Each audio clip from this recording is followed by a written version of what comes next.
choosing between good and evil path. So pagpili sa duha ka agianan, sa matarong o sa dili matarong nga agianan. Ug atong key text, makita ka na siya sa Matthew chapter 44 verse 19. Ingon dira. And he said unto them, follow me, and I will make you fishers of men. Ginatawag kita sa Diyos, mga kaigsunan. No, dili man ingon nga kita dunay posisyon sa usa ka iglesia, apan usa isip usa ka leader sa atong kaugalingon. Ginatawag kita sa Dios aron sa pagsunod o pagpalapdag sa iyong mga puno. Dili ninyo makita kung mutindog itrisig sa tubangan sa pamensahe bisan membro ko sa Bayawan Central Church. Una nga rason kay akong inahan o gamahan, dili man na membro. No, mo ginay weakness na mga batanon kung na ang pamilya maminaw, no, marag maulaw ka mensahe. But nitindog ko karon sa tubangan isipon gid tugahan sa Dios. No, daghan kong mga usa ko ka kuan inyong tawag nga tulang lubot sa pagsimba. Kay dili ko malimutang so sa kasimbahan nga sige ra adira ka sige simba. Ingon man nga nabot ko kuy ka kumangod nabot ko upper tala sa sakop pa siya sa Kulipapa. 1 hour angat sugod may kalas size imidya sugod may kalas hapit na 8. No, kay ginaglayan ay punog singot kay pratik aratonon yun by tulog-tulog. No, abot mo tao bisang asa nga simbahan mag sigkuyog-kuyog kay Brother Ising. No, kay Brother Ising kaya ako mulaglag pareha ko may mulaglagon sa pagsimba. Di maglaglag mo rin magkuyog mo may abot may minaba. No, na si Brother Allen abot may minaba magdala sa message. No, so karon na tong pagatunan is ang duha ka agianan nga atong pagalakwan nga gi-offer sa atong kinabuhi. Remember that we are offered two paths nga atong pagyagian. Ang Ginoo wala ni decide nga diri ka paingon, diri mo paingon, diri ka paingon. But you are given nga choices nga asa ka mo pili. Ngun ganino kung sa nurso, before ka mo entrance exam, you have three priority course. First priority, second priority, third priority. Kung di ka kasulod sa first priority, na kay chance nga makasulod sa second priority. Kung di ka kasulod sa second priority, na may chance nga makasulod ka sa third priority. Nung nakay pilianan, kung ang atong kinabuhi, doon na po'y pilianan. The battle between good and evil. Napo di nga na. Napo tayo pilianan kung asa kita mo sunod. Buagi. So life offers two paths. The first path that life offer is a heavenly path. Dali kay Sabton. Langit doon nga agianan. Which Jesus is our guide. Kaya kung ato ganito sa ino, kung mag-examine ni mga tourist spots, lagi na guide. Nga diri mo agi, dili ka pwede diri mo agi, diri ka mo agi. Kung mag-camping ta, mag-hiking, lagi tayo guide. No, mag-camping sa Biaas, lagi tayo mga local dito, mag-guide na to, asa ka mo agi. Ang ikaduha ka path is worldly path. Kalibutanon nga dalan. Which Satan and his army are the guide. Namoy himo ka na magtultol ka na to sa agianan. And each path has different station. Na kung may katang station, doon na siya yung mga pununganan or agian ng mga different sa station. No, I am one po today sa under ni Sir Paalam Pasauna. O ni Sir, napo to si Sir Roldan. Active pa to, wala pa ay pandemic, active pa to ang active pa man yun ang master guide. Dahil mo kong officialis, and we are assigned in every station. No, doon ay lain-lain sa dula, diri nga station makomplete bali na po sa live station. And same sa gi-offer sa ato nga dalan. Moagi ta sa usa ka dalan, doon na tay mga station nga pagagian.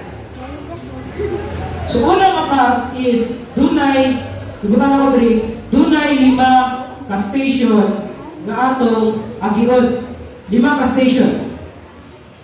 Una is trials, pagsulay. Ingon man ang Maykos, before gid me nahimo nga naka-meeting kay katong isa kay mga pastor John, nakasulod ra mi dayon kay naman ko ID, kay si Sister Jelly, naman mi ID, so nakasulod ra mi dayon.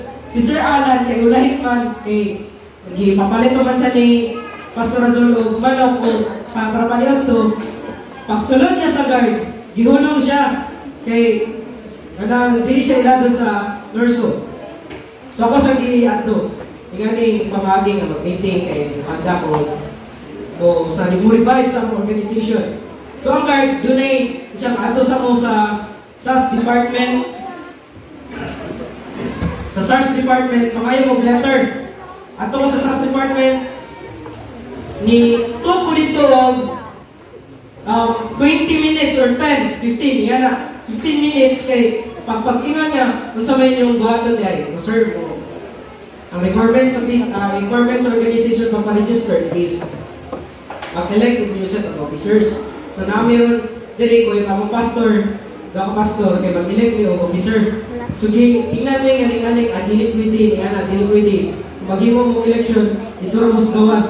Then pagkabalong Adventista, daghan kayong mga sulti nga ay ang eskwelahan dong karinurso niya non-sec but yan na sir among i-revive ang organization pagod nga basta na ang mga Adventist nga mga kuyong classmates para po mailan na po dito magkailihinay ang mga cancer butabang po sa nurso but still daghan kayong mga pagdili daghan kayong mga pagdili namong nadawat tungod kay lagi na sakit sa ulo ni mga sakit sa ilanya, sakit sa ulo ang Adventista nga estudyante kung dili religious yan ang mga eskwelahan. No? Sakit kita sa ulo.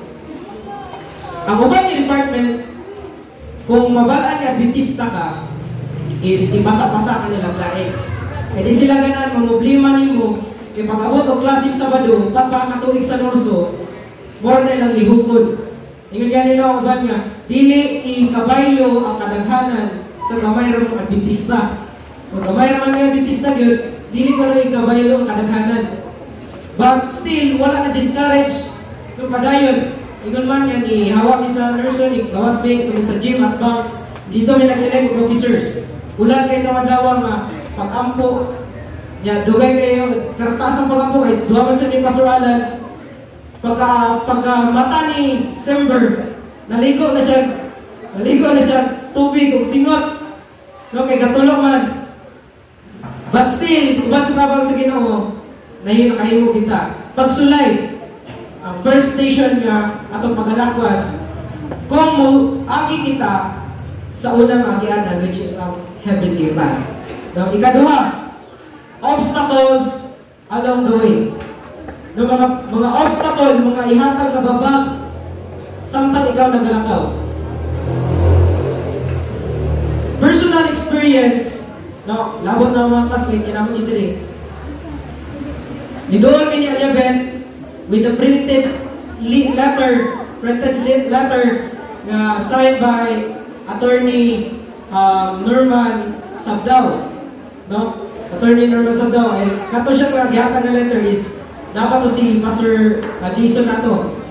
Yatagan ni Pastor Jason, and ang order ni Pastor Jason is dili i-disseminate kay naputay ka na pagkan po yung mga batanon ba kahit noon na to excuse para makalaag-laag o dinikot. So, ang order ni Pastor Jason, ako yatagan na to, tapos dili i-disseminate dayon. Kung mahimo man, magama o waiver, nanay waiver ang mga ROTC ron, to prove that ang usak estudyante, isimba kayo pagkasabado na mapirmahan sa elder. Then, ibalik sa president to prove na siya isimba. Tingnan na. So daghang mga obstacles kami. Pagduol na mo sa mong deal, lingon na kung saan nga ni magpa-change na po mo schedule. Magkinaday good morning. Magpa-change na po mo schedule.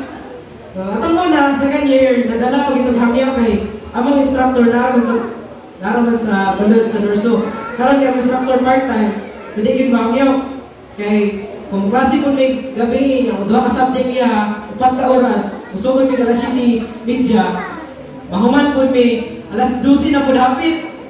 Alauna na idapit, so dili pwede. So daghang obstacle, ibalibaran ni Ma'am Sadiq, ibalibaran ni pero team drop kay basig kailangan ko na niya. Malayo na yung pagtanan niya. She's just doing her job, no? So ibalibaran ni. So unsa man gibuhat na pod? Ampo, perting ampo na magabi kasabot ni level niya. Bato may sa among professor kay ngani Ma'am Din. Siya, dili siya mo change sa among schedule. Kung siya pabuton. But if ang professor nga mo hangyo, pwede niya i-change. Kaya professor mo hangyo. So giato na mo. And uban sa tabang sa Dios no, gihimo ang mama ni Annabeth. Ingon pa, dili pa kinadbitista pero soon, kabalo ko, bisayanan na Annabeth yung mama. No, soon, uban sa yung mama. No, yung mama naman sa DepEd. Yung mama, uban siya mama, yato na mo, is nahangyaw na mo professor, ipasalig siya na iyang i-change ang mga schedule. Dili na Sabado. Ibutawag Sabado, pero gabi na, one subject from sundown niya, 6:30 nga na, abot na sa Domingo na po, noon Saba. Wala siya nakapasalig na, pero unta na, dira na ibutang. Pero nakapasalig siya na iyang i-change ang mga schedule. So mo to, daghan ang obstacles ang ihatag sa imuha kung muagi ka sa heavenly path nga imong pagkagian. Ikaduha, problem. No problema kung unsaon pagsulbad ang mga problema. No unsay mga pamagi. Ingon gani ko si Jamrel na Constantine nga si gagool na gyud kay ingana dili pa ma-change. Nagol ko nga unsay amay buhaton. Sige kingon po si Pastor Azol nga, ay, tawagan na ako si attorney. Iko ayaw sa pastor, ayaw sa kay. Kung imong boto na batik kayo tanaw nga, wala pa tayo gihatag ng mga pamaagi nga maminos, nga dili maabot nila ng hamtong, batik kayo dito mo approach ng attorney din. Ato din attorney sa eskwelahan din. At ubang po, batik kayo, mabati ang image na ako o na mo ni Ma'am Din. No, labi na sa adventista nga akong gidala. So, batik yung mapapalit na o bugado. So, kung yun na gibasa na ang letter, narito ang case ni Denmark versus Christina Arcaposo, the Dean of the Medical State sa Mindanao, no, and Dr. Giovanni Cabildo, kanina ilang case. Gibasa na ko tanan, taas kayo, ilang ka-page. And then, nagkama pinadiyan natin, ila day gi-raise sa check. And ang check, natin ito memorandum 2010, check memorandum 2010, dated November 15. Dali nga na, so, ang ginauna na po niya, kung tanong dyan, friend, ano ba yung check nila sa bayawan dyan, no? Kaya, kung may mo, dito mo, paano mo yung vacant, as kay subutan, paano mo dito, kung check mga pamagi, kaya check na mga padala o letter. So sige, pag-angko unsay angay solusyon sa maong problema. Hangtod na wala nakaabot niya ito ng solusyon, itubag Japon sa Ginoo. Matawag ingon niya, ipasalig ang among professor niya i-change yung schedule. Galing nga na, dili dita, isa katagal ang problema, isalig rin dito sa Dios. Tungod kay ang Dios mo ay musulbat sa imong problema. Namugin na ipasalig sa Dios ka na itong tanan. Ikaupat, shaking of faith. Ang pagkuyog sa imong pagtuo. No? Natay, kanang gibuhat niya klaseng Sabado, is binuhat sa itong kaaway tungkol kay ang iyang panahon, hapit na kayo. Doon na kayo, mubalik ang Diyos. O iyang himoon ang pagkuyog sa pagtuo, labi na sa kadamo ang mga batanon. Kaya ang pagtuo sa yawa, ang batanon, huyang kaayo sa pagsalig o huyang ang pundasyon sa mga batanon. Inanyawa, dili na ito na ma-blame. Kay si Pastor Jason gani, pag-ato nila sa una, sa Nurso, is na-doubt sila kay ang ditubag sa Nurso, si kani, si Tarbulano, si kani, ni-graduate man Adventista man membro man ninyo, nag-eskwela man Sabado. Kung naka-graduate man Adventista man yung ano man nung nga uyugo ng imong pagtuo, uyugo ng imong pagka-Adventista, aron kay ikaw sa kabatanon, dili lang sa batanon, labi na sa mga hamtog, kung government official, na mag-uban mo, kung government official, na mag-dili, paano ka sa Sabado, pero parang private, o Sabado, ginang-uban. Uyugon kita mga pagtuo, labi na kung ikaw Adventista. Okay na sa uban kasi, ayun mo natin makuanan, kay pwede naman sila. No, kay dapo na nila pagtuo, okay ra, basta kay matarong sa tubangan ko sa Diyos. Naman kay kailang nga, ang ingon niya nga, ang pagkamatarong ko no, dili sukbanan ang tinuuhan. No, sukbanan ko no sa pagkamatarong, is ka nang matarong ka sa tanaw sa uban. No, matarong ka sa pananaw sa uban. No, matarong na ka sa pananaw sa uban, matarong na pugulo ka sa atubangan sa Diyos. No? Dili na ito na ikaw niya ang pagtuo kong ingana. So, shaking of faith, uyugon ang imuhang pagtuo din sa natong Diyos. Ikalima, temptation. Mga ibang hatag ganin mo para lang din niya kanang mo estudyante mo sulod yun. Nabimanaw ka na yung mga ROTC, gingnan ka sa ROTC nga ano kay Kenneth kay Nevenzo nga teacher paatuan at dinig kay ako rin nag-dismiss tayo. Paila-ila ka siya, paila-ila ka niya, kaya ako rin siya i-dismiss tayo. Sa ROTC po, paatuan siya dinig kay ako rin siyang i-pull out tayo. Kung formation na siya kadua, i-pull out na lang ko sila tayo.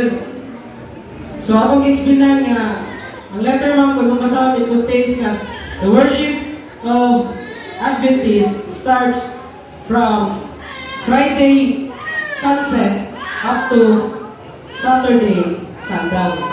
Galing anak. So okay,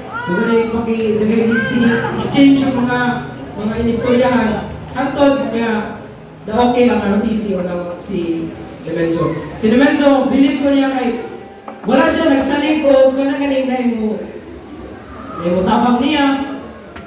Kaya pag-ato lang ko sa Kasmanggod, hingnan ko sa bakit sa yung kanigi ato din kasi mag-represent. Ito nga si Nevenzo, BSBA, student Filipino, yung klase, Kilwan, buntag sa Sabado. So, di siya nga, dili na siya gikan ako kanina. Dito lang ko siya gikan. I-grant ang iyahang change, mato siya register.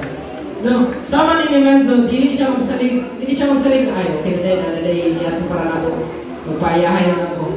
No, bad po yung RTC, si Chilam, di mo po magsalig. Kay, mag-remind ako siya na, brada, anong pa ni. So, believe ko niya yung mga batanon kay, maghimo silang pamaagi nga, dili sila magsalig sa leader or sa unsa, mutindog sila silang pagtuo.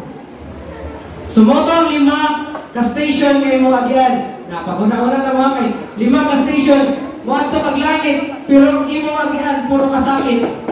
Trials, obstacles, problems, shaking of faith, temptation, para lamang makato kag langit, mo niyo agyansa.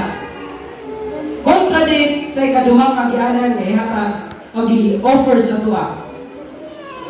Ang ikaduhang agyanan mo ang dalan sa kalaglagan, no? The evil path.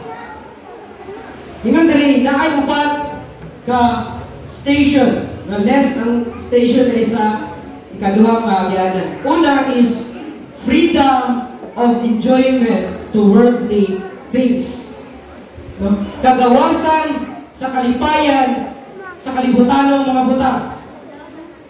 Muni yatag sa nag-i-offer sa sa ikaduhang agyanan, which is evil path. So, pag una-una natakay, sa langit kong agyanan, pagsulay, tentasyon, pag-uyog, apan sa ikaduhang agyanan, freedom of enjoyment. Freedom of enjoyment to worldly things. Mga kalangyawan, magaling ako sa tulog. Kung ang Ginoo may message o angel's message, ang yawa, katong sa book kayo, nalimot ko sa book, napuli siya 3 angels message. Nung ingon nga sa ikatulog, nga ang effective nga ilang nasabutan sa yawa, nga ibalaknag sa anghel, is nga ang pagbalik sa Ginoo, dugay pa, layo pa, ay sa sigig paguna-unaan na, ang pagbalik sa Diyos, layo pa.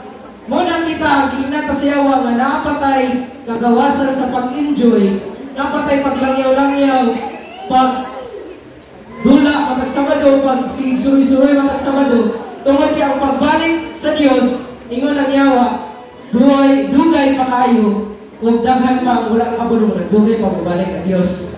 Galing anak, we are offered of freedom of enjoyment to worldly things. First, the station ng kaibigan. Ikadua, making you believe that second coming is not yet near to come. No, dili pa kuno. Ikadua kuno, the station ng imong ulungan. Ingon ka ng ikadua pagbalik sa Diyos. Dugay pa, mabot. Dili pa na karon. Dugay pa na, sultuig pa na, manang karon na to. Enjoy yourself. Kaya nga gani sila, you only live once. That's why, enjoy yourself.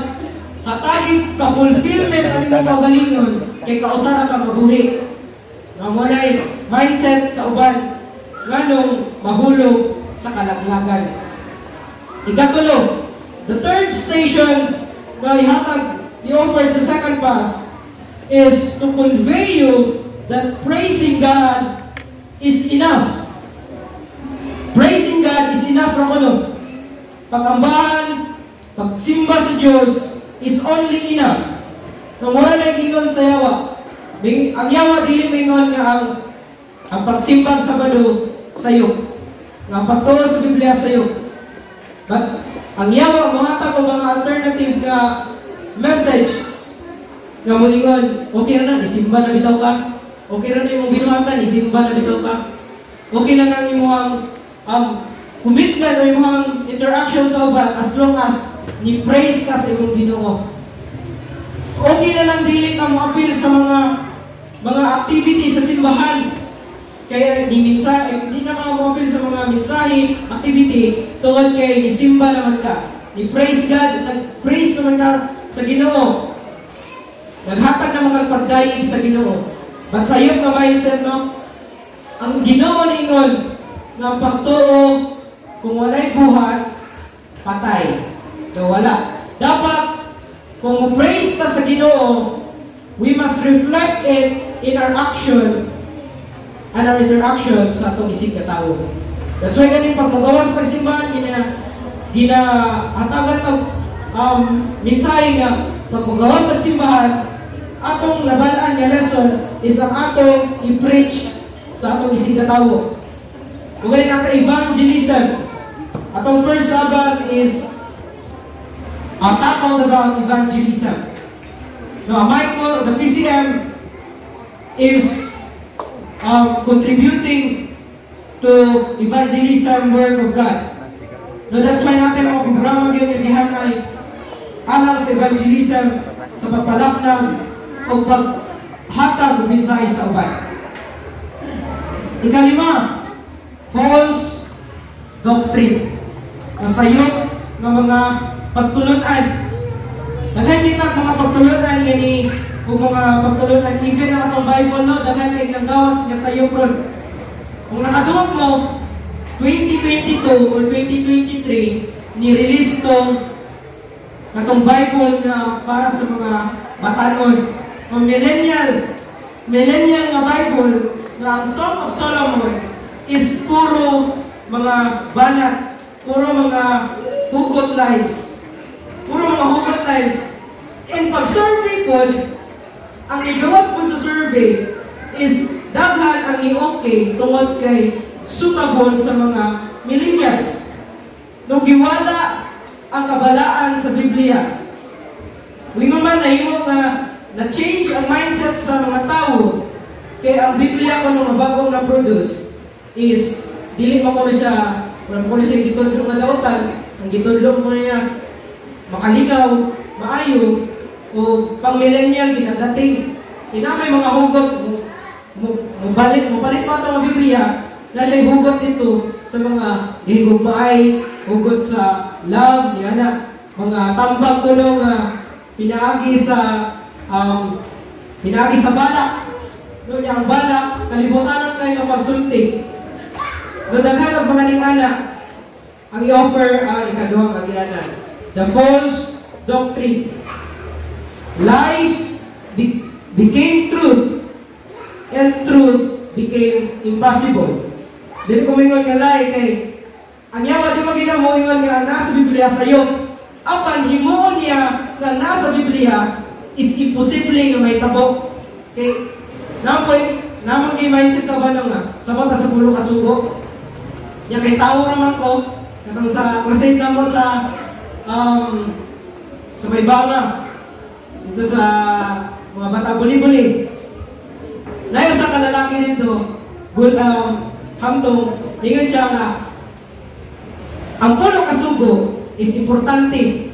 Pero kay tao mo ko na siya, di man siya perfecto, imposible ko no, na masunod niya ang pulo kasugo. Kung kira mo na 5, 1, 7, ning ana ra mo kay tao ra mo siya. No ning ana ang pagtulunan ni hatagod sa yawa. Nga ang tinuod o ang baka mahimong tinuod, apan ang tinuod mahimo nga imposible mahitabo. Kay tao ra lagi kuno ta imposible nga mahitabo. But let us remember, ang pulo kasugo kung paano usa 0 ang imong resulta. Dili siya pare sa mathematics nga 10 minus 1 is 9. Pasar pa ka. But sa sugo sa Dios, 10 minus 1 is nothing or 0. Na wala sa paglapas o sa kasugo, dilapas ang tanan nga kasuguan. So, ano ang duha ka agianan o mga station na itong pag-agian? And every path is, syempre, do not deny and root or katapusan nga imong padulungan. Lagi siya end root. Kung wato kag dumageti, ang dalan magina kay wato kag shuttle ang dalan pag dumageti gina ang series. Apa iunong ka sa series, sa shuttle regad kidar mga moto. So sama para sa atong pagalakwan. Do not kitay and root sa kada path na atong agyan. Una, ang good path or the heavenly path, which Jesus is our guide, it leads or it is leading to heavenly place.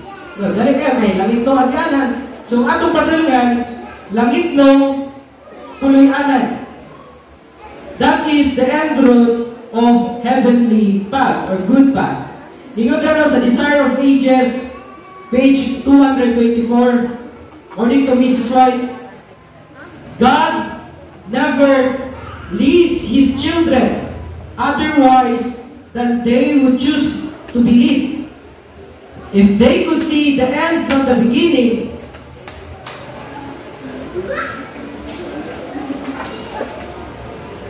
if they could see the beginning and discern the glory, that purpose which they are fulfilling as co-workers, not Enoch who was translated to heaven, not Elijah who ascended in chariot of fire, was greater or more honored than John the Baptist, who perished alone in the dungeon.